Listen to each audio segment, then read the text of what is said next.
ഇപ്പോഴും വെയിലിൻ്റെ ചൂട് കൂടിയപ്പോഴത്തേക്ക് പായലിൻ്റെ ശല്യമായിട്ടുണ്ട്. എല്ലായിടത്തും ഉള്ളൊരു പ്രശ്നമായിരുന്നു. താമര ടബിലും ആമ്പലിൻ്റെ ടബിലും ഇതേ കണക്ക് പായൽ നിറച്ചങ്ങ് കിടക്കും.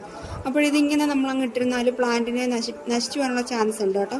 പ്ലാന്റ് നശിച്ചു. നമ്മളത് അരിപ്പ കൊണ്ട് കോരിക്കളയുക, അല്ലെങ്കിൽ ഓവർഫ്ലോ ചെയ്ത് കളയുക. അതുകൊണ്ട് ഇത് കണക്ക് ഓസ് കണക്ക് സൈഡിൽ നല്ല ഫോഴ്സിൽ ഇട്ട് കൊടുക്കണം. എന്നിട്ടാണ് ഇങ്ങനെ കുറച്ച് അടിച്ച് കളയാൻ വെള്ളം. നമുക്ക് ഇങ്ങനെ ഒന്ന് നല്ലപോലെ ഒന്ന് അടിച്ച് കളയുമെന്നും പറഞ്ഞ് പ്ലാന്റ് പന്നലായി പോവുകയോ ഒന്നും ചെയ്യത്തില്ല കേട്ടോ.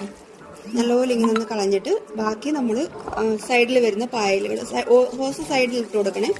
എന്നിട്ട് നമ്മൾ കണക്ക് കൈ കൊണ്ട് തന്നെ പായൽ വാരി വാരി വെളിയിലോട്ട് കളയാം. കുറച്ച് ഓവർഫ്ലോ ചെയ്ത് കളയണം വെള്ളം കേട്ടോ. കുറച്ച് നേരം സൈഡിൽ കിടന്നോട്ട്. എന്നിട്ട് പായൽ മൊത്തത്തിൽ വാരി കളഞ്ഞ് അന്നേരം ഇച്ചിരി കലങ്ങി കിടക്കുക വെള്ളം. പിറ്റേന്ന് തെളിയത്തുള്ളൂ കേട്ടോ. അതുകൊണ്ട് ഞാൻ തലേ ദിവസം ചെയ്തിട്ട് പിറ്റേന്ന് ആയ ഒരു ടബായത് കേട്ടോ. ഇത് കണക്ക് ക്ലീൻ ആവും. വല്ലപ്പോഴും ഇങ്ങനെ ചെയ്ത് കൊടുക്കണം കേട്ടോ. അല്ലെന്നുണ്ടെങ്കിൽ പായൽ കയറി അങ്ങ് നിറയും. അപ്പോൾ എല്ലാവർക്കും വീഡിയോ ഇഷ്ടപ്പെട്ടില്ലേ?